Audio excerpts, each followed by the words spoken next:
बिस्मिल्लाहिर्रहमानिर्रहीम के पास हमने भी shape force and bending moment diagram निकालना सीखा है, लेकिन वो हमने फिक्स वैल्यूज़ पे देखा है। अब हम करेंगे आर्बिट्रेरी लेंथ और यही वेरिएबल लेंथ और वेरिएबल लोडिंग के लिए करेंगे, या ये कह लें सिंबल्स के थ्रू करेंगे सॉल्व। तो सबसे पहले हम केस ले लेते हैं एक shear force and bending moment diagram.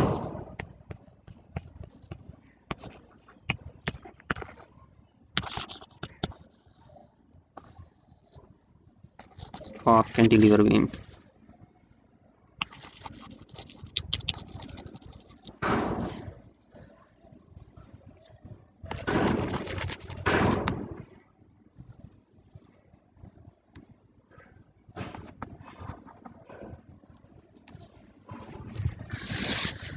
Let's suppose हमारे पास एक कैंटिलीवर बीम है, इसकी लेंथ L है, एक लोड एक्ट कर रहा है P जो कि एट फ्री एंड पे एक्ट कर रहा है। इसकी हमने shape force bending moment diagram निकालनी है। क्योंकि हम रेफरेंस लेते हैं ये वाला, we take this as a reference, so there is no need to calculate the reactions, क्योंकि जो राइट एंड है इस पर कोई रिएक्शन नहीं है। तो हम यहाँ एक सेक्शन ले लेते हैं, ये मैंने सेक्शन ले लिया x, और यहाँ से यहाँ तक जो डिस्टेंस वेरिएबल x है, and this x varies from 0 to whole length L। इस डिस्क्रिप्शन के बाद अब हम इस सेक्शन की फ्री बॉडी डायग्राम ड्रा कर लेते हैं।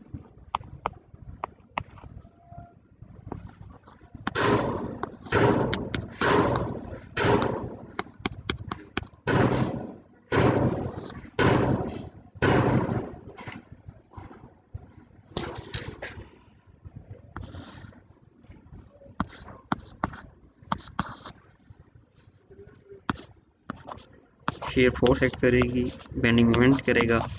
अच्छा, आपको पता है कि इंटरनली यहाँ एक एन भी एक्ट करता है, लेकिन क्योंकि हमने वो निकालना नहीं है और हॉरिजॉन्टली कोई फोर्स भी एक्ट नहीं कर रही, इस वजह से हम उसको कंसीडर नहीं कर रहे। ये डिस्टेंस आर्बिट्रेरी x है and x vary from 0 to L।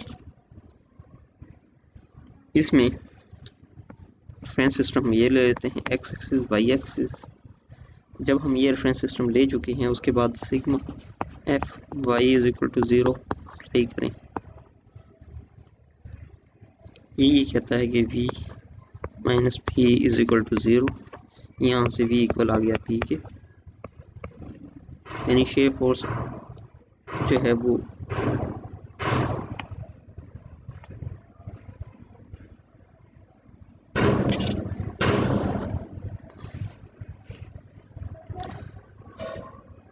Shear force जो है v जो है ये क्या है, शेयर फोर्स है।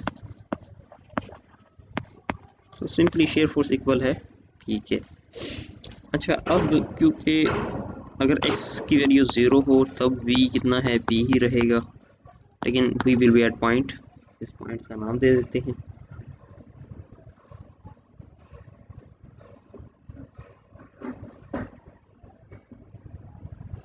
लेट्स सपोज ये वाला a है, ये b है, तो शेयर फोर्स एट जिस वक्त हम कहते हैं x0 तो shear force at p point वो p के इक्वल आ गई, एक ही इक्वेशन निकलाई। और जब शेयर फोर्स इक्वल है l के तो v but we are at point a वो भी p के इक्वल आएगी। क्योंकि इस एक्सप्रेशन में x इन्वॉल्व नहीं था इसलिए ये कांस्टेंट रहा है। और जब आपने x equal to l put किया, इसका मतलब ये था कि यहाँ से यहाँ तक जाएं x पे तो आप पॉइंट a पे पहुँच जाते हैं, इस वजह से इसको share force eight point a लिखा। अच्छा जी, इसके बाद फिर है summation of all moment at point x section x पे समेशन ऑफ मोमेंट ले रहे हैं और एंटी क्लॉकवाइज पॉजिटिव ले रहे हैं। तो बेसिकली हम ये कर रहे हैं, ये जो मैंने फ्री बॉडी डायग्राम निकाली है, इस पॉइंट पे आप मोमेंट का समीशन ले रहे हैं और यहाँ से आपके पास जो आएगा इसकी ये v इसमें से पास करेगा, इसकी वजह से नहीं होगा, m की वजह से नेगेटिव होगा और p की वजह से p इंटू एक्स होगा और वो भी नेगेटिव होगा क्योंकि दोनों क्लॉकवाइज हैं। तो ये आ जाएगा -m minus P X is equal to 0। उसमें से m इक्वल आ जाएगा -px की। ये जनरल रिलेशन आ गया। ठीक है, तो इसमें अगर ये कहा जाए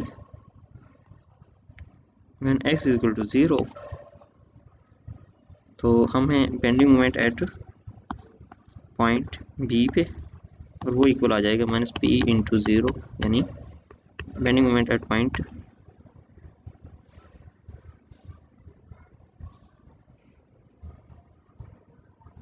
बी 0 के इक्वल आ जाएगा। लेकिन अगर मैं इसको देखूं कि जब x की वैल्यू l के इक्वल है तो bending moment at point A हो जाएगा -p इंटू एक्स की जगह l। तो ये bending moment at point A किसके इक्वल आ गया -pl के। ये वैल्यू आ गई आपके पास। अच्छा, ये याद रखें कि ये जो मेरी इक्वेशन बनी थी यहाँ, ये x इन्वॉल्व है इसमें, ये सिंगल डिग्री है इसलिए सिर्फ मैंने 2 पॉइंट लिए। लेकिन अगर ये क्यूब स्केयर होता, क्यूब होता, तो मैंने इनके इन बिटवीन यानी 0 और l के इन बिटवीन जो पॉइंट्स हैं वो भी लेने थे, यानी x इक्वल टू l/2 पे या l/3 पे वैल्यूज़ लेनी थी। और देखना ये था कि जो मेरा ग्राफ बनता है, ये तो मुझे पता है कि यानी अगर ड्रा करें तो ये तो मुझे पता है कि अगर स्केयर हो, स्ट्रेट लाइन हो तो वो तो ये होती है, लेकिन अगर स्केयर हो तो वो इस तरह भी हो सकता है, इस तरह भी हो सकता है। तो ये पता करना कि वो ऐसे है या ऐसे है, उसके लिए इन बिटवीन वाले जो पॉइंट्स हैं ना वो अहम रोल अदा करते हैं। तो उस केस में हम इन बिटवीन जो पॉइंट्स हैं वो उस पर भी वैल्यू देखेंगे कि बेंडिंग मोमेंट की क्या है। इस केस में जो अभी हम कर रहे हैं वो स्ट्रेट लाइन है, ये 2 पॉइंट इनफ हैं। तो सिंपल इसको ड्रा कर लेते हैं। ड्रा करने के लिए सबसे पहले मैं दोबारा वो बीम ड्रा कर देता हूँ कि यहाँ P था, पॉइंट B है और यहाँ अगर मैं फिक्स सपोर्ट की जगह रिएक्शन शो कर दूँ तो रिएक्शन में आ जाएगा, ये पॉइंट A है, वैसे RA आ जाएगा, RAX आ जाएगा और इसी तरह ये इसका रिएक्शन मोमेंट RA है क्योंकि रिएक्शन को रिप्लेस कर रहा है। इसके नीचे मैं डायग्राम बना लेता हूँ। डायग्राम बनाने के बाद यहाँ मेरे पास एक स्ट्रेट लाइन है जो कि ओरिजिन शो करती है, और ये शेयर फोर्स के लिए है, शेयर फोर्स। तो यहाँ शेयर फोर्स 0 है और शेयर फोर्स की बात कर रहे हैं हम, तो shear force eight point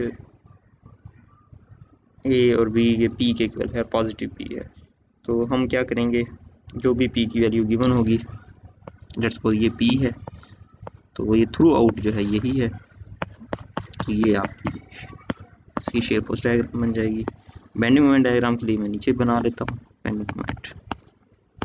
let's suppose ये 0 है, तो बेंडिंग मोमेंट की अगर वैल्यू देखी जाए तो B पे 0 है और इस पे -PL है, तो डाउनवर्ड जाएगी ये। लेट्स सपोज ये वाली वैल्यू जो है ये -PL के इक्वल है, तो ये 0 है इस पॉइंट पे B पे, इस पे ये है। इन दोनों को ज्वाइन करेंगे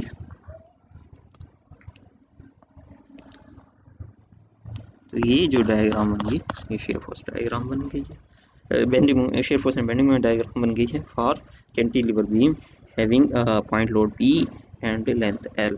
तो इसमें कोई भी लेंथ गिवन नहीं थी कि 2 मीटर है, 0.5 मीटर है। इसी तरह फोर्स गिवन नहीं थी कि 1 न्यूटन है, 2 न्यूटन है। इस तरह करके हम जो है वो कर सकते हैं,